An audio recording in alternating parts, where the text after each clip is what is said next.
हीरा, अभी आवाज सुनाई दे रही है आपको? हीरा, आवाज सुनाई दे रही है? आवाज आ रही है आपको? हेलो? हेलो? हीरा, आवाज सुनाई दे रही है आपको? ओके क्लास, इवेंट ये एंड हो गया था। आई डोंट नो कैसे हुआ। तो जल्दी से सारे आप लोगों को दोबारा से लॉगिन करना पड़ रहा है, सब स्टूडेंट्स को। जल्दी से कर ले।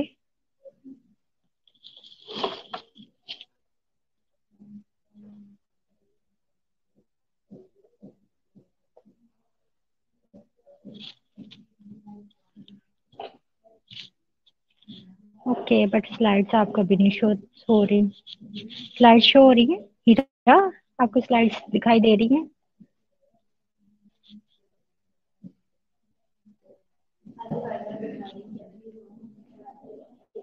हीरा, आपको ये स्लाइड्स दिखाई दे रही हैं?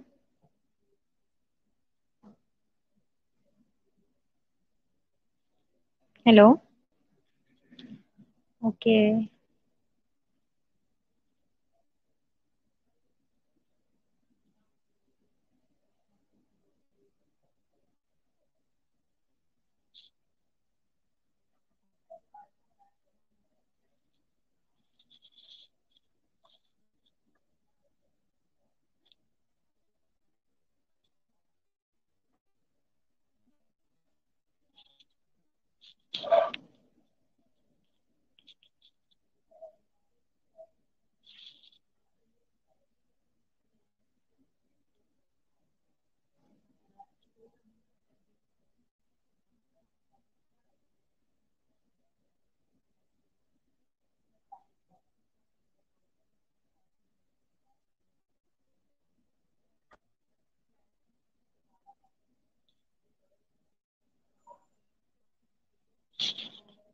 अभी शो हुआ? अभी शो हो गई है, आई थिंक आप सबको दिखाई दे रही हैं। ठीक है क्लास, तो आज जो है हमारा टॉपिक, हमने ग्राम पोस्टर कोकाई में स्टेप्टोकोकस पढ़ लिया था। स्टेप्टोकोकाई जो है वो कंटिन्यू थे। ठीक है, तो आगे चलने से पहले जस्ट ये कि प्रीवियस में मैं थोड़ा सा आपको ओवरव्यू दे रही हूँ जस्ट। ठीक है, अभी जस्ट एक स्टूडेंट्स लॉगिन हुए हैं।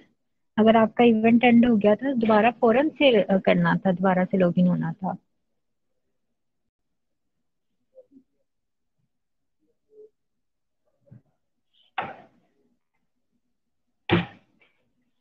इरा, जल्दी से सबको मैसेज दो कि वो जल्दी से लॉगिन हो, क्लास अटेंड करें।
ओके क्लास, लेक्चर में स्टार्ट कर रही हूँ। आप लोग जस्ट एक ओवरव्यू देख लें, सुन लें, ध्यान से सुनना है ताकि आगे से आप लोग का जो है वो एक फ्लो बन जाए। सही है। सबसे पहले जो है वो स्टेप्टोकोकस है। ठीक है, ये सेम वैसे स्टेप्टोकोकस की तरह ग्राम पॉजिटिव है, स्पेरिकल है, बट डिफरेंस ये है कि ये चेन्स में है। ठीक है, स्टेप्टोकोकस जो थे वो किसमें थे, क्लस्टर में थे। और इसको हम किस तरह से डिफरेंशिएट कर सकते हैं, on the basis of haemolysis type, के किस टाइप की ये हिमोलिसिस कर रहे हैं उसकी बेस पे जो है हम स्ट्रेप्टोकोकाई को डिफरेंट कैटेगरीज में जो है वो डिवाइड करते हैं। क्लासिफिकेशन थी वही मैं कह रही थी, हिमोलिसिस की बेस पे है। बीटा हिमोलिटिक में वो हैं जो कि क्लियर हिमोलिसिस करते हैं, और इसको जो है हमने डिवाइड किया हुआ है ए टू यू ग्रुप्स पे। ठीक है, जिसे लेंस फील्ड ग्रुपिंग कहते हैं। नॉन बीटा हिमोलिटिक में कौन से हैं, जो कि अल्फा हिमोलिटिक बैक्टीरिया है और नॉन हिमोलिटिक है, बट वो स्ट्रेप्टोकोकाई है। ठीक है, दोनों इसमें आ रहे हैं। और इसमें जो है स्ट्रेप्टोकोकस निमोनियाई है और विरिडेंस है। ठीक है, एग्जांपल्स इस स्लाइड में जो है कंपैरिजन बताया हुआ था कि अल्फा हिमोलिटिक का, ठीक है, कंपेयर करके बताया हुआ था बीटा हिमोलिटिक से और गैमा से। गैमा तो क्लियर है कि उसमें हिमोलिसिस नहीं होती, बट अल्फा में जो है वो पार्शियल होती है और बीटा में कंप्लीट होती है। आवाज नहीं आ रही?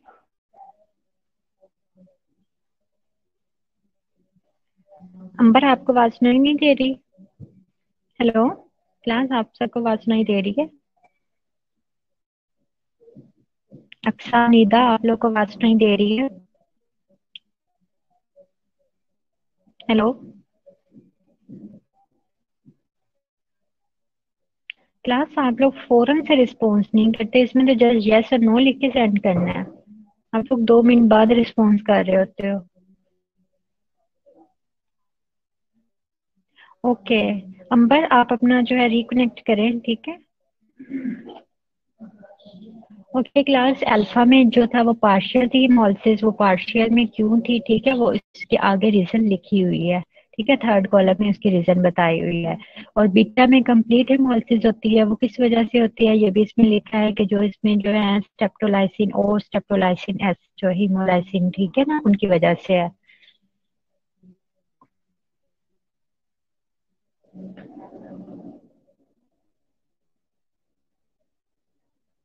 ओके। ओके क्लास, ट्रांसमिशन जो है सबसे पहले हम किसकी पढ़ रहे हैं, ग्रुप ए का पढ़ रहे हैं। ठीक है, ग्रुप ए में इसमें क्या है कि normal flora of human throat, skin and intestines but produce disease when they gain access to tissue और ब्लड। और ये बात हमेशा माइंड में रखें, जब तक नॉर्मल फ्लोरा अपनी फिक्स साइट पर प्रेजेंट है वो तब तक नॉन पैथोजेनिक है। बट जैसे ही वो अपनी जगह से नॉर्मल जो से असाइन की गई होती है, जो उसके लिए फिक्स की गई है, ठीक है, उससे अगर वो मूव करता है कहीं और जाता है तो वहां पर वो मस्ट जाकर जो है इन्फेक्शन कॉज करता है। ठीक है, तो ये कह रहे हैं कि अगर वो स्किन थ्रोट से हमारे ब्लड तक उसकी एक्सेस हो जाती है तो डेफिनेटली इन्फेक्शन कॉज करेगा बॉडी में। ओके क्लास, पैथोजेनेसिस है इसमें। सबसे पहले ग्रुप ए की पैथोजेनेसिस को मैंने जो आपको बताया, लेंस फील्ड ग्रुपिंग में ए टू यू ग्रुप्स हैं। ठीक है, जिसमें सबसे इंपॉर्टेंट ए ग्रुप की पहले मैं डिस्कशन कर रही हूँ। ठीक है, ए ग्रुप में क्या आ रहा है, स्ट्रेप्टोकोकस पायोजनीस, ये नाम याद रखना है, डिवीजन याद रखनी है। ग्रुप ए में क्या है, स्ट्रेप्टोकोकस पायोजनीस। इसने मतलब इस डिजीज जो है हमारी बॉडी में कॉज करने के इसके जो 3 मेन मैकेनिज्म है, उसमें सबसे पहले क्या था, पायोजेनिक इन्फ्लेमेशन थी। प्लस ये जल्दी जल्दी मैं इसलिए पढ़ा रही हूँ क्योंकि ये लास्ट वीक आप लोग का लेक्चर हो चुका है।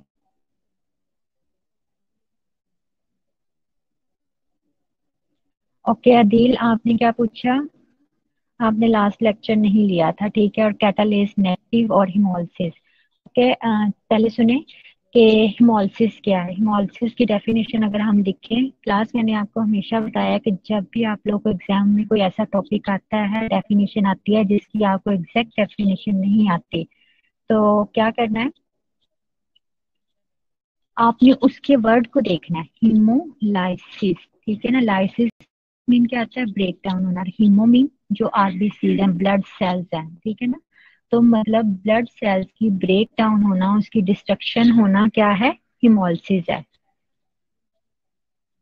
ठीक है, haemolysis of RBC is known as haemolysis. ठीक है, मतलब डिस्ट्रक्शन ऑफ आरबीसीज और breakdown of RBCs is known as haemolysis. ठीक है, तो अब ब्रेक डाउन जो है कंप्लीटली भी हो सकती है, पार्शली भी हो सकती है। मतलब कुछ बैक्टीरिया ऐसे हैं जो कि आरबीसीज को कंप्लीटली डिस्ट्रॉय कर देते हैं, कुछ बैक्टीरिया ऐसे हैं जो कि उसे पार्शली, मतलब कि उसके अंदर इतनी कैपेसिटी होती है कि वो सब आरबीसीज को नहीं डिस्ट्रॉय कर पाते। ठीक है, वो होते हैं कि कुछ आर्टिस्ट को डिस्ट्रॉय कर दिया, आगे गुजर गया, वहां जाते हुए कुछ को डिस्ट्रॉय कर दिया, कुछ की डिस्ट्रक्शन कर दी। ठीक है, इस तरह का उनका प्रोसेस होता है कि बैक्टीरिया जहां जहां से गुजर रहा है वहां से कुछ ब्लड की डिस्ट्रक्शन कर दी, फिर आगे जाके कुछ की डिस्ट्रक्शन कर दी। ठीक है, तो इस तरह क्या होता है कि जो कंप्लीटली जहां से वो गुजर रहा है उसने अगर उधर से सारे एरिया के ब्लड सेल्स को डिस्ट्रॉय कर दिया है तो उसे कहेंगे कंप्लीट हेमोलिसिस। ठीक है, कंप्लीट हेमोलिसिस जो है उसको हमने एक स्पेसिफिक टर्म दी गई है जिसे बीटा हेमोलिसिस का नेम दिया है। बीटा हेमोलिसिस में क्या होता है, कंप्लीट लाइसिस ऑफ आरबीसीज। ठीक है, और कुछ जिसमें बैक्टीरिया जो है पार्शली हेमोलिसिस करते हैं, पार्शली, पार्शली मीन हाफ। ठीक है ना, कंप्लीटली नहीं किया, तो उसको भी हमने एक टर्म दिया है जिसे नाम दिया है अल्फा हेमोलिसिस। ठीक है, थर्ड टर्म ऐसी है कि वो स्ट्रेप्टोकोकाई के ही बैक्टीरिया है। ठीक है, मतलब जैसे ये ग्रुप ए से लेकर कुछ हैं बैक्टीरिया, कुछ टाइप्स ऐसी भी हैं जो कि हेमोलिसिस बिल्कुल नहीं करती। ठीक है, और उन्हें हमने किस नेम से कॉल करते हैं, गैमा हेमोलिसिस। ठीक है, ये तीन टाइप्स के हेमोलिसिस का पता चल गया। उसके बाद आपने क्या पूछा था अदील, सेकंड क्वेश्चन था आपका कैटालेस। ठीक है, सबसे पहले फॉर एग्जांपल आपने देखा होगा कि मैंने आपको बताया था कि ग्राम पॉजिटिव बैक्टीरिया है जिसमें टू मेन इंपॉर्टेंट टाइप्स हैं। कौन कौन सी हैं, स्टेप्टोकोकस और स्टेफलोकोकस।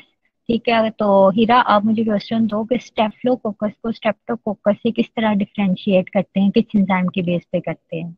ऑप्शन मैं आपको दे रही हूँ, कैटालेस या कोएगुलेस। वैसे जब तक अदील ये आंसर दे रही है हीरा, ठीक है, कोई भी अपनी मर्जी से आंसर देना चाहे वो मुझे बता दे कि स्टेप्टोकोकस को स्टेप्टोकोकस से किस तरह डिफरेंशिएट करते हैं, on the basis of catalase production और on the basis of coagulase production, किस एंजाइम की प्रोडक्शन की बेस पे हम इनको डिफरेंशिएट करते हैं। आंसर करें। ठीक है, तब तक अदील आप ये भी सुनिए कि कैटालेस और कोएगुलेस दो डिफरेंट एंजाइम्स हैं। ठीक है, जो ग्राम पॉजिटिव बैक्टीरिया मतलब जो कोकाई है वो प्रोड्यूस करते हैं। एक जो है वो ग्राम स्टेफलोकोकस कैटेगरी के ऑर्गेनिज्म प्रोड्यूस करते हैं, और दूसरा एंजाइम ये भी आंसर के बाद मैं आपको क्लियर कर दूंगी, कैटालेज या कोएगुलेज। ठीक है, एक जो है वो स्ट्रेप्टोकोकाई के ऑर्गेनिज्म जो इसके डिफरेंट कैटेगरीज में ऑर्गेनिजम्स आ रहे हैं वो प्रोड्यूस करते हैं। बेसिकली ये एंजाइम्स हैं।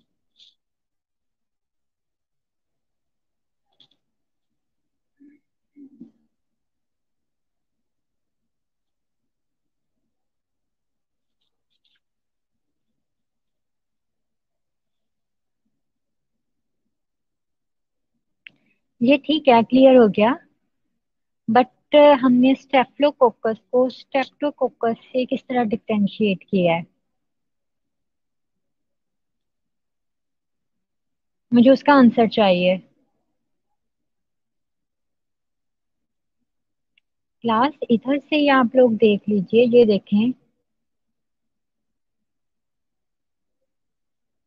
और ये देखें, बहुत कंफ्यूजिंग क्वेश्चन है जो मैंने आप लोगों से पूछा है, तो हम किस बेस पे कर रहे हैं,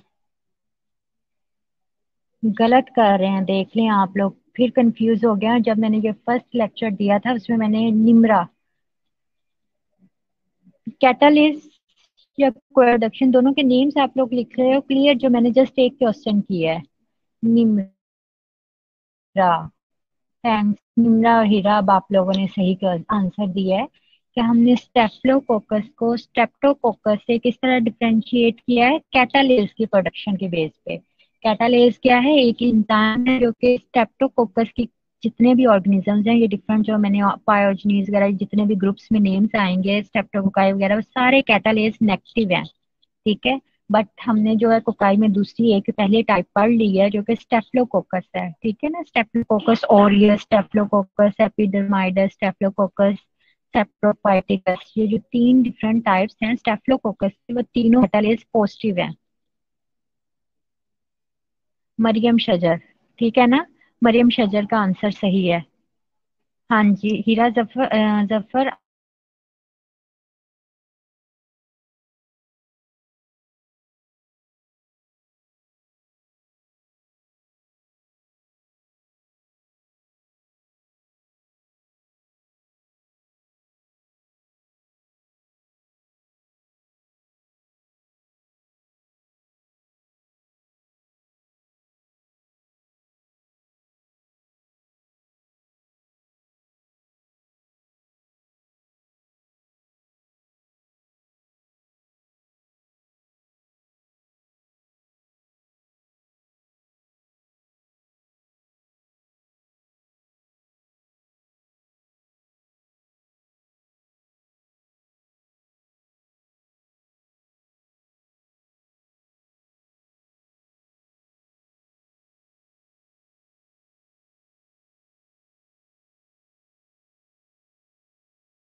अब आवाज आ रही है?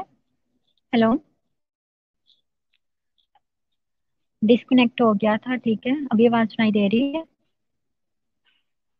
हेलो हीरा, शांता, अभी आवाज सुनाई दे रही है आपको?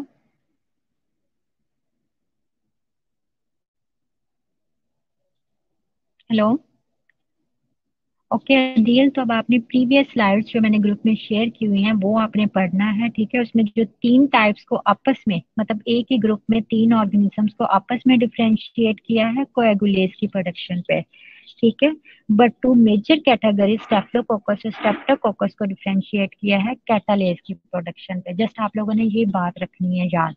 ऊपर दो हेडिंग्स थे, एक तरफ स्टेफ्लोकोकस लिखें और एक तरफ स्ट्रेप्टोकोकस लिखें। स्टेफ्लोकोकस के साथ लिखें कैटालेज पॉजिटिव और स्ट्रेप्टोकोकस के नीचे कॉलम में लिखें कैटालेज नेगेटिव। आगे इनकी स्टेफ्लोकोकस के नीचे तीन टाइप्स लिखें, कौन कौन सी हैं?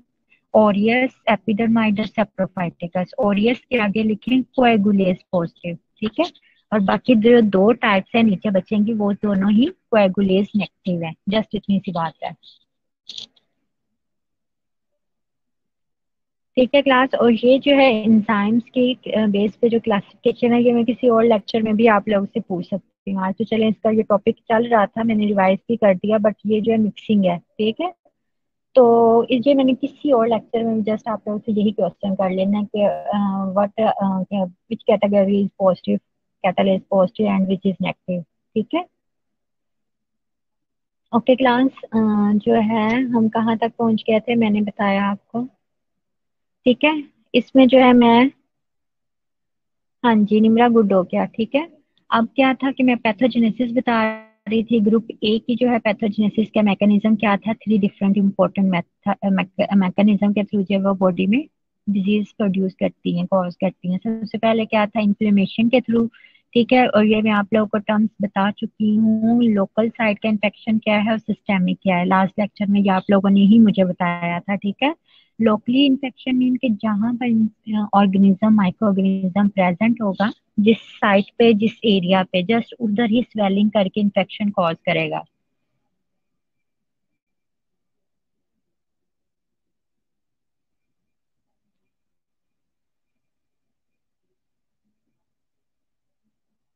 हाँ जी, ठीक है। अब क्या है कि सिस्टेमिक और लोकल का भी थोड़ा सा डिफरेंस पढ़ लें कि लोकल में क्या था कि जिस जगह पे ऑर्गेनिज्म प्रेजेंट है जस्ट उसी जगह पे ही वो इन्फेक्शन कॉज करेगा, पूरी बॉडी में उसका इन्फेक्शन स्प्रेड नहीं होता। जैसे स्किन के ऊपर कोई पिंपल बना है तो वो उसी जगह पे ही पिंपल रहते हैं। ये नहीं हुआ कि वो पिंपल्स जो है मूव करके हमारे माउथ में चले गए हैं, ठीक है। तो जो स्किन का इन्फेक्शन है, मतलब कि वो लोकली इन्फेक्शन है, तो वो स्किन तक ही रहेगा। और आगे जो है एक्सोटॉक्सिन प्रोडक्शन है, उसमें जो एक टर्म यूज हुई है सिस्टेमिक सिस्टम, ठीक है ना, which can cause widespread systemic symptoms in areas of body where there are no organisms, ठीक है। तो अब ये कह रहे हैं कि सिस्टेमिक मीन वो होता है कि जैसे एक्सोटॉक्सिन प्रोडक्शन हुई है, ब्लड के अंदर जो है टॉक्सिन गया है बैक्टीरिया का, तो ब्लड जो है पूरी बॉडी में सर्कुलेट करता है। तो इस तरह क्या होता है कि उसके टॉक्सिन के थ्रू जो है वो पूरी बॉडी में सिम्टम्स अपीयर होते हैं, ठीक है। हालांकि ऑर्गेनिजम्स तो एक जगह पे ब्लड में प्रेजेंट है, ठीक है। अब उसके टॉक्सिन की वजह से पूरी बॉडी में सर्कुलेट करने की वजह से लोकली जो है सिम्टम्स नहीं शो हो रहे, हर जगह के सिम्टम्स शो हो रहे हैं, सही है। फॉर एग्जाम्पल, कैसे कैसे हम कह सकते हैं कि अब एक एग्जांपल टॉक्सिन प्रोडक्शन की दे रही हूँ कि एक बंदे को डायरिया हुआ है, ठीक है, टॉक्सिन की वजह से, ठीक है। उसका जीआईटी सिस्टम अपसेट हो गया है। डायरिया में इसके कौन कौन से सिम्टम्स आएंगे? उसके सिम्टम्स देखें, एक तो डायरिया की वजह से क्या हो रहा है कि लूज मोशन हो रहे हैं, वो तो हमें शो हो ही रहा है, सही है। उसके अलावा क्या है, वॉमिटिंग भी होगी। इसके अलावा उससे क्या होगा, वीकनेस भी शो होगी, जाहिर है डायरिया हुआ है, वॉमिटिंग हुआ है। तो इसके अलावा मतलब उसे और बहुत से सिम्टम्स शो होंगे, ये सिस्टेमिक सिम्टम्स हो रहे हैं, ठीक है। थर्ड उसका जो है इम्यूनोलॉजिकल रिएक्शंस हैं। इम्यूनोलॉजिकल मतलब हमारे इम्यून सिस्टम को इन्वॉल्व करके बॉडी में जो है डिजीज प्रोड्यूस करता है। इम्यून सिस्टम को किस तरह कि जैसे इस बैक्टीरिया के अगेंस्ट एंटीबॉडीज बनती हैं, वही एंटीबॉडीज क्या करती हैं, क्रॉस रिएक्ट कर जाती हैं हमारे अपने ही अगेंस्ट, ठीक है। तो जब वो क्रॉस रिएक्ट करती हैं हमारे अपने ही अगेंस्ट, इस तरह से कौन कौन सी डिजीजेस को कॉज करती हैं, जिसे हम इम्यूनोलॉजिकल या ऑटोइम्यून डिजीजेस भी कहते हैं, ठीक है, सही है। कोई ऑटोम्यून की या इम्यूनोलॉजिकल में क्रॉस रिएक्शन की एग्जांपल देगा?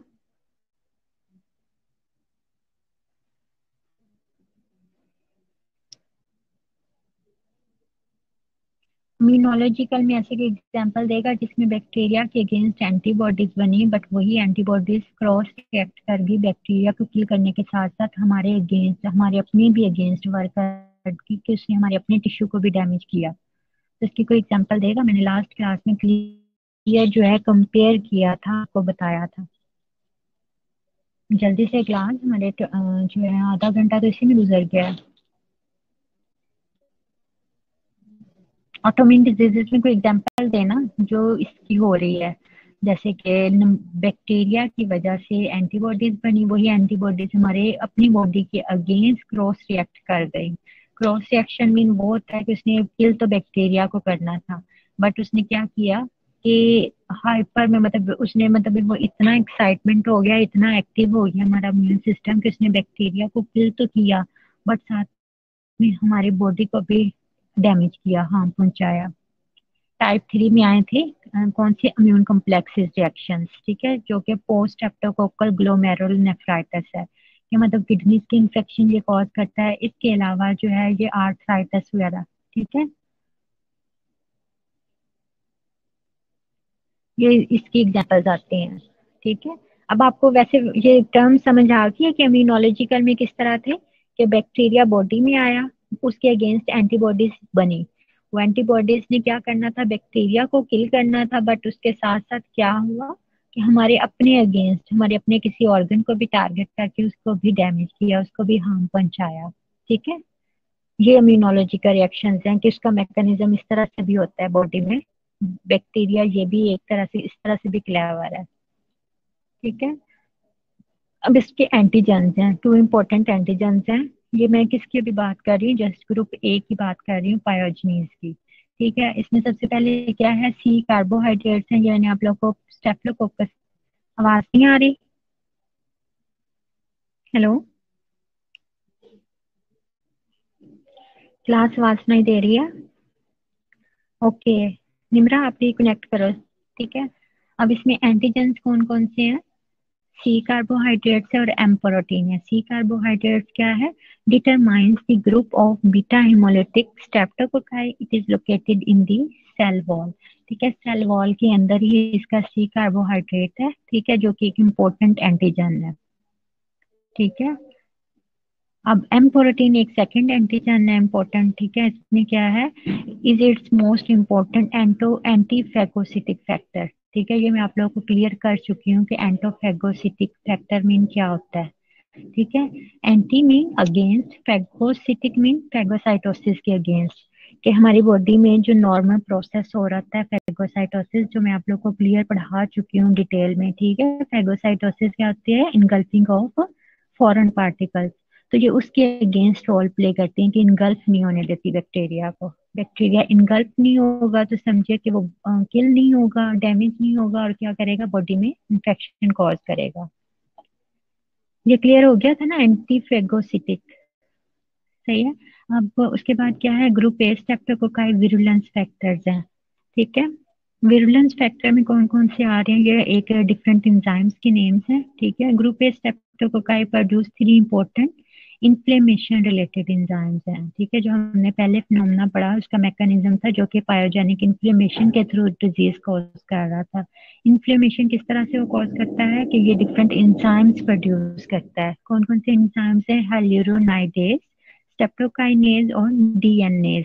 ठीक है, हाइल्यूरोनाइडेज ने क्या करना है, आप लोग को एटलीस्ट ये नेम जरूर आने चाहिए। ठीक है, हाइल्यूरोनाइडेज ने क्या करना है, degrades hyaluronic acid which is the ground substance of subcutaneous tissue. ठीक है, तो अब क्या करता है कि इसने इन्फ्लेमेशन कॉज करनी ना, हमारी बॉडी में इन्फ्लेमेशन करके इन्फेक्शन कॉज कर रहा है। ये एंजाइम आया, इसने क्या किया कि हमारे बॉडी में जो सबक्यूटेनियस टिश्यूज हैं उसके अंदर क्या करते हैं, हाइल्यूरोनिक एसिड, ठीक है, उसको डैमेज करते हैं।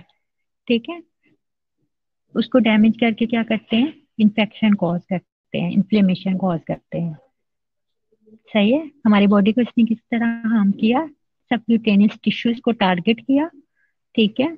और वहां पर टारगेट करके उसने किसको किल किया? हमारी बॉडी में जो एसिड था जिसने बैक्टीरिया को किल करना था, मोस्टली ये स्किन को, कौन सा मैं, पायोजनीज, पायोजनीज की नहीं हम बात, हम पायोजनीज जो है वो नॉर्मल फ्लोरा, वैसे तो मैंने आपको बताया थ्रोट वगैरह का भी है, ठीक है। तो इसके अलावा अगर वो कहीं ब्लड वगैरह में जा रहा है, तब ब्लड या टिश्यूज में जा रहा है, तब वहां पर इफेक्ट करता है। हम पायोजनीज की बात कर रहे हैं। जो स्किन की आप अक्सर कह रही है वो स्टेफलोकोकस एपिडर्माइडस है, ठीक है, जो नॉर्मल फ्लोरा है स्किन का। और जो मोस्टली स्किन के इन्फेक्शन कॉज कर रहा था वो स्टेफलोकोकस ऑरियस था, ठीक है। अब सेकंड एंजाइम क्या है? स्ट्रेप्टोकाइनेज। स्ट्रेप्टोकाइनेज क्या है? फिब्रोलाइसिन करता है। थर्ड क्या है? डीएनएज। आप लोग इसका नेम्स याद रख लें, ठीक है। और अगर फिब्रोलाइसिन आप लोग को किस तरह से पता चलेगा कि ब्लड के अंदर जैसे होती है ना एक्टिव और इनएक्टिव प्रोटीन, ये आगे एक पूरा प्रोसेस होता है कि ये किस तरह से करती हैं, तो ये काफी कॉम्प्लिकेटेड हो जाएगा, इसलिए आप लोग जस्ट ये कि इसका नेम्स याद रख लें। फिब्रोलाइसिन से आपको ये पता चल जाएगा कि एटलीस्ट ये एक्टिव है, इनएक्टिव फॉर्म को एक्टिव में कन्वर्ट करके मतलब किस तरह से डिजीज कॉज करते हैं। डीएनए क्या करता है? डीएनए को, ठीक है, डिग्रेड करता है। और क्या करता है? नेक्रोटिक टिश्यूज, ठीक है ना। कि जिस सेल्स में डीएनए को इसने डैमेज कर दिया तो सेल्स क्या होगा? वो डैमेज हो जाएगा। बेसिकली डीएनए नहीं है तो मतलब कि वो सेल, हमारी बॉडी डिफरेंट सेल से मिलके बनी हुई है, टिश्यूज से मिलके बनी हुई है, ठीक है ना। तो अब जिस टिश्यूज में सेल्स वगैरह को इसने डीएनए को ही किल कर दिया है, डीएनए को टारगेट करके, उसको हमारे सेल की बात कर रहा है कि इस बैक्टीरिया ने डीएनए से एंजाइम प्रोड्यूस किया, उसने आके हमारे डीएनए को टारगेट किया, हमारी बॉडी के डीएनए को, सेल्स को, ठीक है। तो उस तरह से क्या हुआ? नेक्रोसिस इसने कॉज की बॉडी में। क्लियर होगा ये तीनों एंजाइम्स का? क्लास ये आप लोग को माइंड में खुद रखना पड़ेगा, ये वो नहीं है, एक स्टोरी नहीं है, ठीक है। ये आप लोग को टर्म्स याद रखनी पड़ेंगी और इसको याद रखना पड़ेगा, ठीक है। इसे बार बार पढ़ेंगे तभी ये याद रहेगा आपको, ठीक है। जो इजी था वो हम लोग पढ़ चुके हैं। अब ये जितने भी होगा स्पेशल बैक्टीरियोलॉजी में, वो सारा जो है मिक्सिंग होगा, ठीक है, क्योंकि हर बैक्टीरिया की डिफरेंट कैरेक्टरिस्टिक्स है, उनका मैकेनिज्म डिफरेंट होगा डिजीज को करने का, उनके विरुलेंस फैक्टर डिफरेंट होंगे, तो ये आप लोगों ने खुद याद रखना है।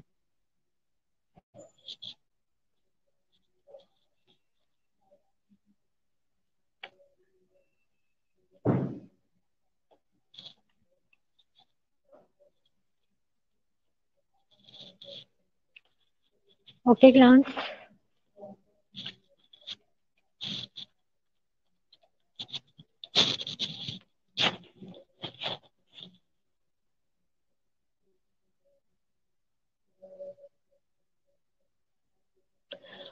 अच्छा, अदील आपने एक और पूछा एक्सीडेंट्स क्या है, लेकिन जब भी इंफ्लेमेशन होती है, ठीक है, आपने देखा होगा कि किसी भी, सबसे पहले जो होता है बॉडी में साइन अपीयर होता है वो इंफ्लेमेशन का होता है। इंफ्लेमेशन जहां पर भी होती है इसका मतलब है उसके अंदर जो है वो पस टाइप मटेरियल जमा हुआ होता है, फ्लूइड जमा हुआ होता है, और उसके इर्द गिर्द वो चीज स्वेलिंग, जैसे सिंपल एक पिंपल ही ले ले, ठीक है, पिंपल बना तो वहां पर स्वेलिंग होगी, वो स्वेलिंग के अंदर क्या होता है?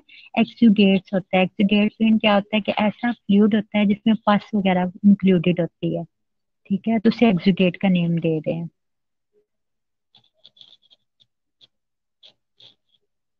क्लियर हो गया एक्सुडेट का?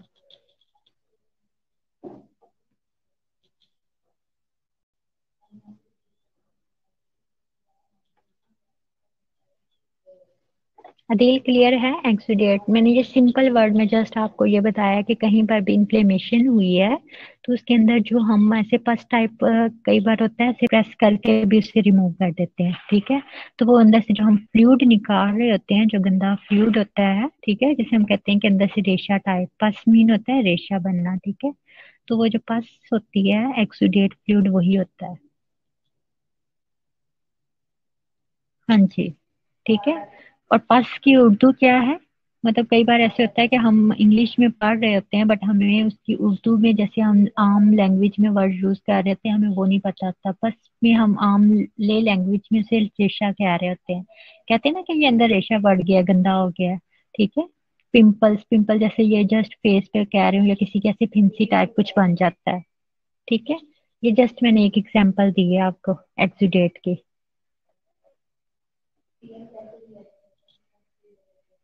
Okay class. उसके बाद इसके जो डिफरेंट टॉक्सिन है, हेमोलिसिस है, मैंने बताया कि ये कंप्लीट हेमोलिसिस किस वेज पे करती है, इसमें स्टेप्टोलाइसिन और स्टेप्टोलाइसिन एस होता है। ठीक है ना।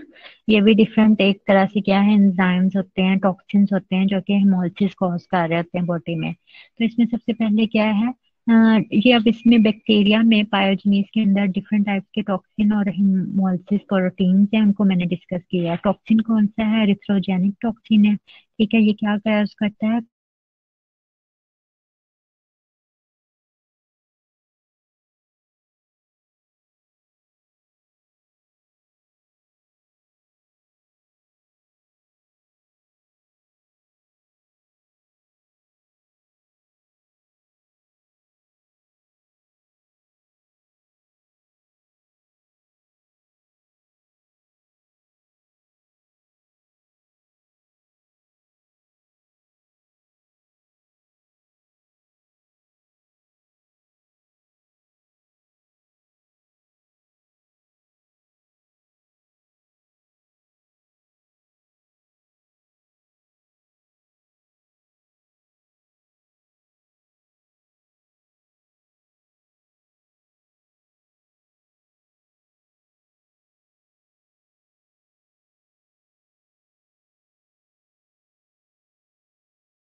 हेलो क्लास, अभी आवाज सुनाई दे रही है?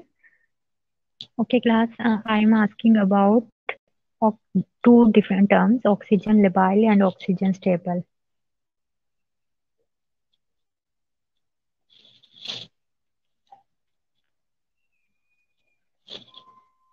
तो जस्ट मुझे इसका बता दें कि ऑक्सीजन लेबाइल मीन क्या होगा या स्टेबल मीन क्या होगा। मैं आपको जस्ट इतना बता देती हूँ कि ये ऐसी टर्म्स हैं कि मतलब कि जैसे हमने पढ़ा था ना कि ऑक्सीजन की बेस पे जो है माइक्रो ऑर्गेनिजम्स की डिवीजन की गई थी। कुछ होते हैं एरोफिलिक थे, कुछ एनारोब्स थे, कुछ एरोब्स थे। सेम ऐसे ही होता है ऑक्सीजन लेबाइल मीन और ऑक्सीजन स्टेबल मीन, कि कुछ ऐसे होते हैं जो ऑक्सीजन की प्रेजेंस में वो डैमेज हो जाते हैं, डिस्ट्रक्शन उनकी हो जाती है। और स्टेबल मीन कि जो ऑक्सीजन की प्रेजेंस में भी वो प्रोटीन स्टेबल रहती। क्लियर हुआ?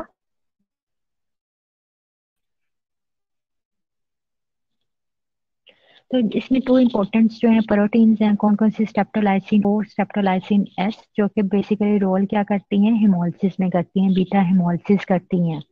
ठीक है। एक जैसे ये बताया हुआ है कि ऑक्सीजन लेबाइल है और दूसरी एस वाली जो है वो स्टेबल है, कि मतलब ऑक्सीजन की प्रेजेंस में इस पे कोई इफेक्ट नहीं होता, ये तब भी क्या होती है, स्टेबल रहती है, इसकी डिस्ट्रक्शन नहीं होती, इसकी अपना वर्क करती रहती है।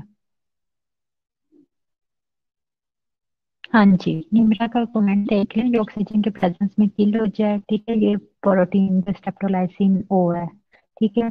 उसे लिबाइल कह रहे हैं, जो ऑक्सीजन के प्रेजेंस में भी अपना फंक्शन करती रहती है, उसे स्टेप्टोलाइसिन एस कह रहे हैं। एस से याद रखना है आप लोगों ने, एस से क्या है, स्टेबल है। स्टेप्टोलाइसिन एस, एस से याद रखेंगे कि ये ऑक्सीजन स्टेबल है, ओ से फिर आपको खुद ही पता चल जाएगा सेकंड जो अपोजिट है वो लिबाइल है। ठीक है। उसके बाद क्या है, pyrogenic exotoxin A is the toxin responsible for most cases of streptococcal toxic shock syndrome. ठीक है। अब ये जो है टॉक्सिक शॉक सिंड्रोम मैंने आपको बताया जैसे स्ट्रेप्टोकोकस में भी होता है, सेम ऐसे जो है ये एक्सोटॉक्सिन ए जो है वो टॉक्सिक शॉक सिंड्रोम प्रोड्यूस करता है बॉडी में। उसके बाद exotoxin B is a protease that rapidly destroys tissue. ठीक है। तो अब एक ने क्या किया है कि बॉडी में टॉक्सिन की कंडीशन प्रोड्यूस की है, सेकंड जो ग्रुप है एक्सोटॉक्सिन बी, उसने क्या किया है, टिश्यूज को डैमेज किया है। क्लियर हो गया? ये इसके डिफरेंट जो है टॉक्सिन्स थे, जो कि क्या फंक्शन कर रहे थे वो मैंने आपको जस्ट ये बताया है। आप लोग को एटलीस्ट इनके नेम्स पता हो। ओके क्लास, ये ग्रुप ए अभी तक कंप्लीट हुआ है, स्टेप्टोकोकस ग्रुप ए, पायोजनीज। उसके बाद आप ग्रुप बी पर आ रहे हैं। बस ये दो ही इंपॉर्टेंट ग्रुप हैं, ग्रुप ए और बी। उसके बाद जितने भी ग्रुप थे ना, जैसे सबसे नीचे देखें लाइंस में, नोट में जो लिखा हुआ है, उसमें क्या था कि group C, E, F, G, H and K to U, जितने भी ये स्ट्रेप्टोकोकाई के ग्रुप्स हैं, ठीक है, वो मोस्टली जो है बॉडी में हमारे जो है ह्यूमंस को अटैक नहीं करते, डिजीजेस कॉज नहीं करते, ठीक है, इसलिए वो इतने इम्पोर्टेंट नहीं है। ये दो ग्रुप्स ही इम्पोर्टेंट है, ग्रुप ए और ग्रुप बी। ग्रुप ए आपको मैंने काफी डिटेल में बता दिया, उसकी पैथोजेनेसिस बता दी थी, डिफरेंट मैकेनिज्म थे, उसके एंजाइम्स बता दिए, कौन कौन से एंजाइम्स प्रोड्यूस करता है, 3 टाइप्स के एंजाइम्स, कौन कौन से टॉक्सिन प्रोड्यूस करता है, ठीक है। जस्ट ये है कि आपने ऊपर से हेडिंग्स याद रखनी है, जो ऊपर से मैंने रेड कलर की जो हेडिंग्स हैं, वो जब याद रखेंगी तो अंदर तो मेन पॉइंट्स हैं, ठीक है, वो खुद ही आपको याद रह जाएगा। अच्छा, ग्रुप बी स्ट्रेप्टोकोकाई में क्या है, pathogenesis by group B streptococci, इसका नेम क्या है, स्ट्रेप्टोकोकस एग्लेक्टेशिया, ये ग्रुप बी में आ रहा है, is based on ability of the organism to induce an inflammatory response. ठीक है, अब क्या होता है, इसकी मैकेनिज्म क्या है, हमने पढ़ा था स्ट्रेप्टोकोकस पायरोजेनिस का फर्स्ट मैकेनिज्म इन्फ्लेमेशन के थ्रू जो है वो बॉडी में डिजीज प्रोड्यूस करता है, इन्फेक्शन कॉज करता है, तो बेसिकली ये इन्फ्लेमेशन कर रहा है। Group B streptococci have a polysaccharide capsule that is antiphagocytic. अच्छा, अब ग्रुप बी की एक और इम्पोर्टेंट क्या है, उसके पास विरुलेंस फैक्टर क्या है, कि इसके अंदर कैप्सूल प्रेजेंट होता है, ठीक है, गलेक्टेशिया। अच्छा, उसमें हमने क्या पढ़ा था, सी कार्बोहाइड्रेट्स पढ़े थे, और इसके अलावा सेकंड क्या पढ़ी थी इंपॉर्टेंट जो है, विरुलेंस फैक्टर क्या पढ़ा था क्लास? अब मैंने पिछली स्लाइड्स नहीं बैक करनी, आप खुद ही मुझे बताएं ग्रुप ए में क्या क्या था इंपॉर्टेंट। सी कार्बोहाइड्रेट था, और सेकंड क्या था, एम प्रोटीन, ठीक है। और इसके पास क्या है, कैप्सूल प्रेजेंट है, कैप्सूल ने क्या करना होता है, एंटीफेगोसाइटोसिस करनी होती है, उधर से एम प्रोटीन ने की थी एंटीफेगोसाइटोसिस, ठीक है। क्लियर हो रहा है ये बात?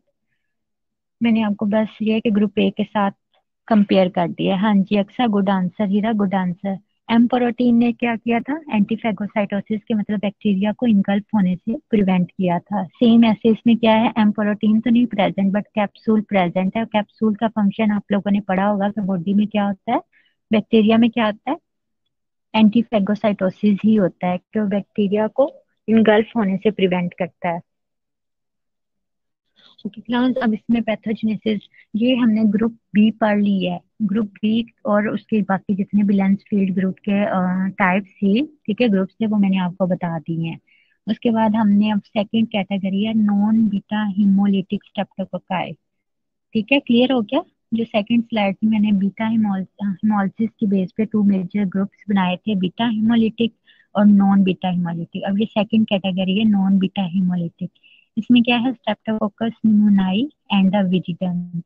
The main virulence factor streptococcus pneumoniae is its antiphagocitic polysaccharide capsule। तो इसमें क्या सबसे इम्पोर्टेंट होता है, कैप्सूल है इम्पोर्टेंट। क्लास में आप लोग के पहले अटेंडेंस ले लूं, ठीक है, फिर हम जो आगे डिटेल में पढ़ते हैं।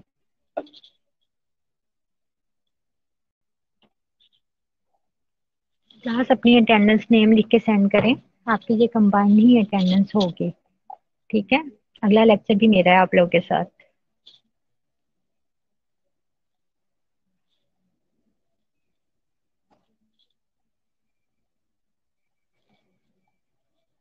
क्लास ये कॉन्सेप्ट जो है मुश्किल है, जब तक आप लोग खुद से नहीं सुनेंगे, ध्यान से नहीं सुनेंगे, ये कभी भी आप लोग के क्लियर नहीं होंगे, फिर वो जस्ट रटता रह जाएगा, इसके अलावा वो कुछ नहीं होगा।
क्लास अपनी अटेंडेंस लगवा लें। जिन्होंने मुझे प्रेजेंट लिख के सेंड कर लिया है, मैं उनके अलावा बाकी स्टूडेंट्स की बात कर रही हूँ। ठीक है।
आप लोग यहाँ पर रजिस्टर्ड, मुझे ज्यादा जस्ट ये कि मुझे डिजिट दिखाई दे रहा है। रजिस्टर्ड जो है उनके नेम्स जो है अभी तक जितनी मैंने अटेंडेंस लगाई है वो डिजिट मैच नहीं कर रहा। तो आप लोगों ने मतलब अपनी नेम्स अपने नहीं सेंड किए अभी तक।